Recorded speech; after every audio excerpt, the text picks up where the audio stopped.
কি বলেছে, constitutional provisions related two citizens. Constitutional provisions মানে হচ্ছে যে সাংবিধানিক যে সমস্ত বিধানগুলো আছে আমাদের নাগরিকদের সাথে সম্পর্কিত, সেটাই হচ্ছে কনস্টিটিউশনাল প্রভিশনস। তো এখানে বলেছে যে the constitution deals with citizenship in part 2 from article 5 to article 11। তো এই যে নাগরিকত্ব, এই নাগরিকত্ব নিয়ে আমাদের সংবিধানের কত নাম্বার পার্টে বলা আছে? পার্ট 2তে বলা আছে। এবং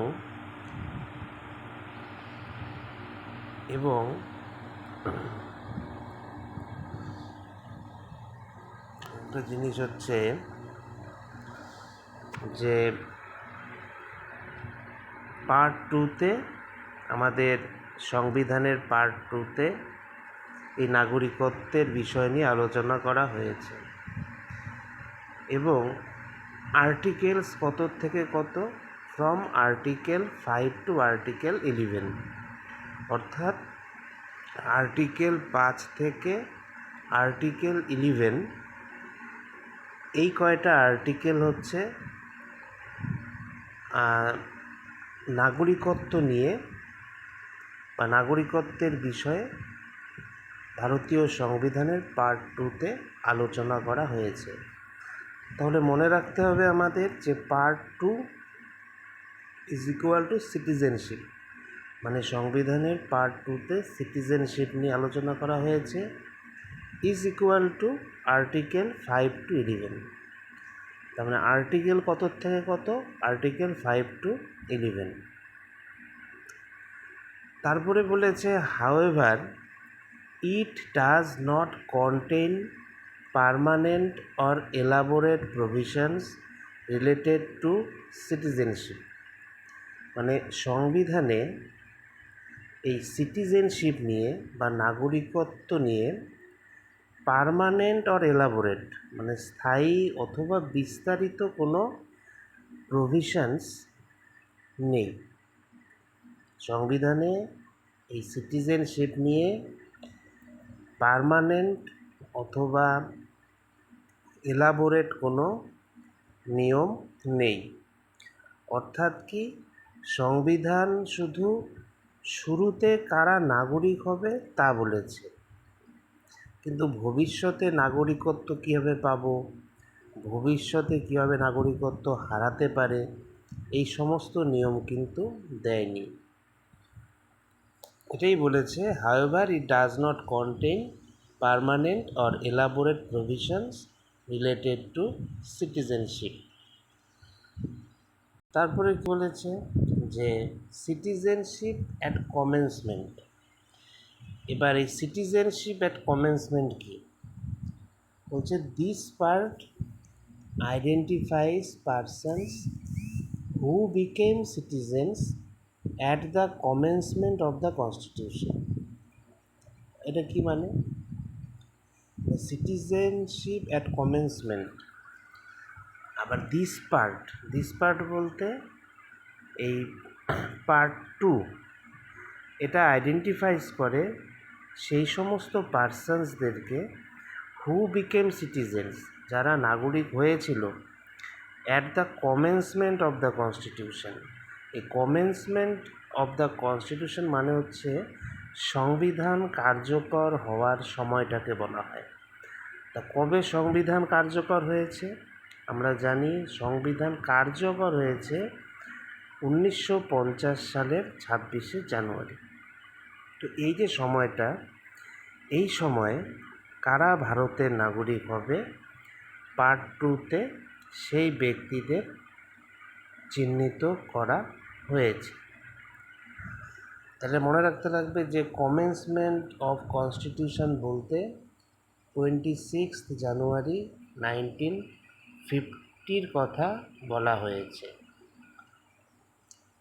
এবার তারপরে বলছে প্রভিশনস মেড বাই পার্লামেন্ট।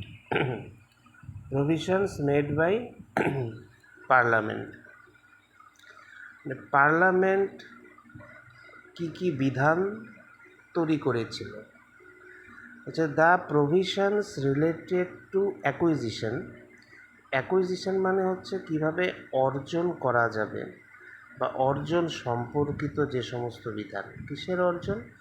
নাগরিকত্ব কিভাবে অর্জন করা যাবে তার যে বিধান, অর লস অফ সিটিজেনশিপ, অথবা কিভাবে নাগরিকত্ব হারাবে তার যে সমস্ত বিধান, have not been dealt by the constitution. এই নিয়মগুলো সংবিধানে কিন্তু বিস্তারিতভাবে বলা নেই। Parliament has been empowered by the constitution, অর্থ কি সংবিধান সংসদকে মানে পার্লামেন্টকে ক্ষমতা দিয়েছে to deal with such or any other matters related to citizenship. অর্থাৎ সংবিধান কাকে ক্ষমতা দিয়েছে?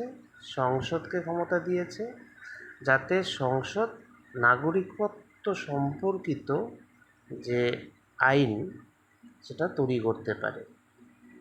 তা প্রশ্ন আসে, এই ক্ষমতা যে দিল সংবিধান পার্লামেন্টকে, এটা কোন আর্টিকেলের মাধ্যমে দিল? তো এই ক্ষমতা দেওয়া হয়েছে আর্টিকেল 11-এর মাধ্যমে।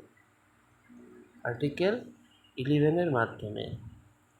এবার দাস পার্লামেন্ট, দেখো, parliament has been empowered. Das parliament enacted the Citizenship Act 1955, amended several times to deal with such matters. তাহলে বলেছে যে তাই সংসদ কী করেছে, যেহেতু সংসদকে আর্টিকেল 11-এর মাধ্যমে সংবিধান ক্ষমতা দিয়েছে যে নাগরিকত্ব নিয়ে সংবিধান আইন প্রণয়ন করতে পারে, তাই সংবিধান এই সিটিজেনশিপ অ্যাক্ট 1955 প্রণয়ন করে। এটা খুব ইম্পর্টেন্ট। আমাদের সিটিজেনশিপ অ্যাক্ট কত? সিটিজেনশিপ অ্যাক্ট 1955 এটা প্রণয়ন করে। কিন্তু পরে এটা অ্যামেন্ডেড করা হয়েছে সেভারাল টাইমস, মানে বহুবার পরে এটা সংশোধন করা হয়েছে। আমরা পরে পড়ব যে এই যে আইন সিটিজেনশিপ অ্যাক্ট 1955, এই আইনেই কিন্তু বলা হয়েছে যে সিটিজেনশিপ বাই বার্থ, জন্মসূত্রে নাগরিক, সিটিজেনশিপ বাই ডিসেন্ট, বংশগত সূত্রে নাগরিক, citizenship by registration, citizenship by naturalisation, citizenship by incorporation of territory, আর হচ্ছে loss of citizenship. WBCS exam trick আমরা মনে রাখতে হবে যে পার্ট 2 আর্টিকেল কত 5 থেকে 11, আর শুধুমাত্র 26শে জানুয়ারি 1950 কারা নাগরিক হবে তা বলে, এইটুকু। আর্টিকেল 11 কী করে? পার্লামেন্টকে ক্ষমতা দেয়। পার্লামেন্ট কী করে? সিটিজেনশিপ অ্যাক্ট 1955 তৈরি করে। এক লাইনে বললে সংবিধান নাগরিকত্বের ভিত্তি দিয়েছে,